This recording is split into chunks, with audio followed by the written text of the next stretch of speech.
اور ان کو نوح کا قصہ پڑھ کر سنا دو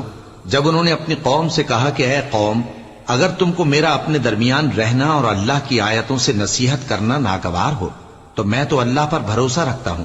تم اپنے شریکوں کے ساتھ مل کر ایک کام جو میرے بارے میں کرنا چاہو مقرر کر لو، اور وہ تمہاری تمام جماعت کو معلوم ہو جائے اور کسی سے پوشیدہ نہ رہے، پھر وہ کام میرے خلاف کر گزرو اور مجھے مہلت نہ دو۔ اب اگر تم نے منہ پھیر لیا تو تم جانتے ہو کہ میں نے تم سے کچھ معاوضہ نہیں مانگا، میرا معاوضہ تو اللہ کے ذمے ہے، اور مجھے حکم ہوا ہے کہ میں فرما برداروں میں رہوں۔ پھر ان لوگوں نے ان کی تکذیب کی تو ہم نے ان کو اور جو لوگ ان کے ساتھ کشتی میں سوار تھے سب کو طوفان سے بچا لیا اور انہیں زمین میں خلیفہ بنا دیا، اور جن لوگوں نے ہماری آیتوں کو جھٹلایا ان کو غرق کر دیا۔ تو دیکھ لو کہ جو لوگ ڈرائے گئے تھے ان کا کیسا انجام ہوا۔ پھر نوح کے بعد